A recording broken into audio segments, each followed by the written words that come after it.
As estradas fantasma.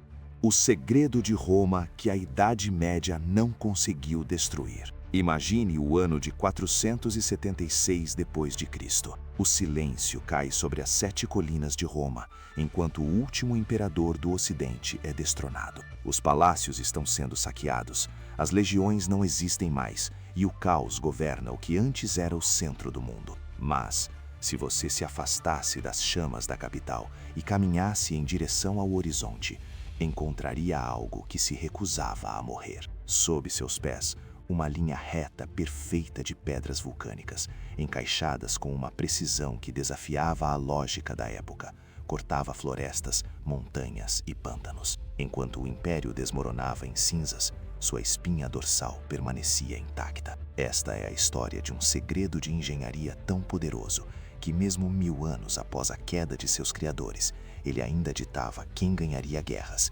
quem ficaria rico e onde as cidades modernas seriam erguidas. Você provavelmente já dirigiu sobre uma delas hoje sem saber. E se eu te dissesse que o seu caminho para o trabalho foi desenhado por um general romano há 2000 anos, você acreditaria?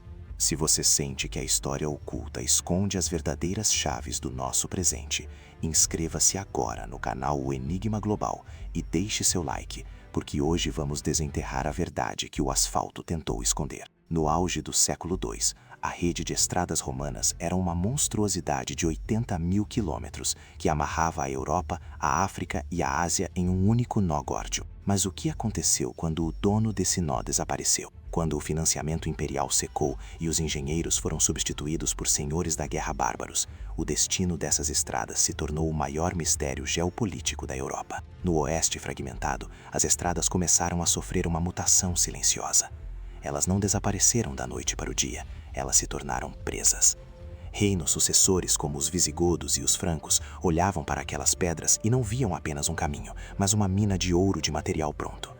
Seções inteiras foram arrancadas para construir castelos e igrejas, transformando a infraestrutura romana em fortalezas medievais. Mas havia algo na fundação dessas estradas que nem mesmo os bárbaros conseguiram ignorar. Elas eram retas demais, sólidas demais, úteis demais para serem abandonadas ao esquecimento. Enquanto o Ocidente mergulhava no que muitos chamam de Idade das Trevas, o Império Romano do Oriente, ou Bizâncio, mantinha a chama acesa. Lá, a manutenção não era um acidente, era uma política de Estado. As estradas eram vigiadas, reparadas e defendidas até o último segundo, em 1453. Mas voltando ao coração da crise, na Itália, o cenário era de uma resistência sobrenatural. A Via Ápia antiga, construída 3 séculos antes de Cristo, se recusava a ser engolida pela terra. Mesmo após os últimos imperadores desaparecerem, líderes ostrogodos como Teodorico entenderam que sem a Via Ápia eles não passavam de chefes de tribo em uma terra isolada. Ele ordenou reparos urgentes. Ele precisava das veias de Roma para que seu sangue real pudesse circular. Se você caminhar hoje pelo parte regional da Via Ápia, sentirá o mesmo basalto que os centuriões sentiram. Uma prova de 2000 anos de uso contínuo, que humilha qualquer rodovia moderna. Mas aqui entra o ponto de virada que a escola nunca te contou. Com a queda de Roma, a segurança desapareceu. O comércio internacional colapsou e as pessoas começaram a evitar as estradas principais por medo de bandidos e exércitos invasores. O comércio fugiu para os rios e para as costas, e foi nesse momento que o isolamento começou a criar lendas. Estradas que antes eram rotas de luxo se tornaram caminhos de peregrinação ou trilhas de fantasmas. Na Itália Central, a Via Amerina se tornou a estrada mais perigosa e defendida do mundo. Por volta do ano 580, os lombardos cortaram as comunicações de Roma, e a Via Amerina passou a ser a única linha de vida que conectava os papas ao exército em Ravenna. Se essa estrada tivesse falhado, o catolicismo como conhecemos poderia ter sido apagado pelos invasores nórdicos. O destino da religião ocidental foi decidido sobre pedras romanas. Na Gália, que hoje chamamos de França, o mistério se aprofunda. Clovis, o primeiro rei dos francos, não tentou inventar novos caminhos. Ele usou a rede Via Agripa como uma arma de conquista. Mas há um detalhe bizarro. Os reis merovingios mantinham as estradas apenas para uma coisa: cobrar impostos. Onde o imposto não chegava, a estrada morria. Ramos rurais foram devorados pela vegetação ou destruídos por ataques vikings no século IX. Mas as rotas principais eram tão vitais que no século XII, ordens monásticas começaram a revitalizar essas pedras para reaquecer a economia. Se a França é hoje uma potência centralizada, é porque as estradas de Roma permitiram que o poder fluísse de Paris para o resto do continente. E o que dizer da Britânia? Lá, o isolamento foi brutal. Quando os romanos saíram em 410, a ilha mergulhou em um silêncio tecnológico. Em apenas 100 anos, muitas estradas simplesmente sumiram sobre o pântano e a floresta, mas algumas eram fortes demais para o esquecimento. Watling Street, a cicatriz de pedra que ligava Londres ao norte, foi a fronteira de guerras sangrentas entre saxões e vikings. Alfredo o Grande usou essas pedras romanas para salvar a Inglaterra da aniquilação total no século IX. Hoje, se você dirige pela rodovia A5, você está exatamente sobre o rastro deixado pelas sandálias dos soldados de Cláudio. A engenharia humana não era apenas sobre transporte, era sobre dominação psicológica. Na Espanha, a Via Augusta sobreviveu a 2 invasões massivas. Primeiro, os visigodos a usaram para governar. Depois, em 711, os conquistadores árabes ficaram tão impressionados com a qualidade das estradas que decidiram incorporá-las ao seu califado. Eles usaram técnicas romanas para reparar o que os romanos haviam construído séculos antes. É um paradoxo fascinante.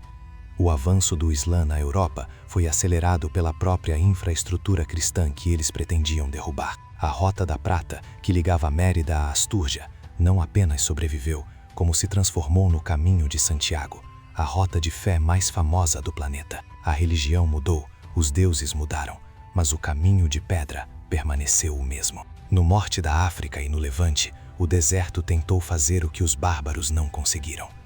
O avanço das areias e o recuo do Império Bizantino deixaram estradas magníficas enterradas. Mas as descobertas modernas via satélite revelam algo perturbador. Muitas dessas estradas não foram abandonadas por falha técnica, mas por uma mudança geopolítica radical. Quando o Califado Omíada assumiu o controle, eles mudaram o eixo do mundo para o interior, deixando as estradas costeiras romanas como monumentos inúteis ao sol. No entanto, as rotas que levavam a Jerusalém continuaram sendo mantidas com unhas e dentes. Exércitos, cruzados e peregrinos lutaram e morreram sobre pedras colocadas por engenheiros pagãos, tudo para alcançar a Terra Santa. A verdade é que as estradas romanas nunca morreram, elas apenas trocaram de pele. Algumas foram cobertas por camadas de asfalto barato, outras foram transformadas em trilhas de caminhada, e muitas serviram de alicerce para as cidades onde você mora hoje. O layout de centenas de vilas medievais na Europa foi decidido pela posição de um cruzamento romano 1000 anos antes. Nós não construímos o mundo moderno, nós apenas decoramos a estrutura que Roma nos deixou. Se Roma foi o maior império da história, não foi por causa de suas espadas, mas por causa de sua capacidade de tornar o mundo pequeno, conectado e acessível. E essa conexão é a base da nossa civilização. Ao olhar para uma estrada hoje, lembre-se, o passado não está atrás de nós, ele está debaixo de nós. O trabalho dos romanos é um testamento de que a verdadeira grandeza não é medida pelo que você conquista, mas pelo que você deixa para trás que o tempo não consegue apagar. Se você acredita que a história oficial nunca conta tudo e que ainda existem enigmas escondidos sobre nossos pés, inscreva-se no canal O Enigma Global e deixe seu comentário abaixo. Você já teve a sensação de estar em um lugar onde o tempo parece não ter passado. O próximo mistério já está sendo desenterrado e você não vai querer ficar de fora, porque o passado nunca morre. Ele apenas muda de forma.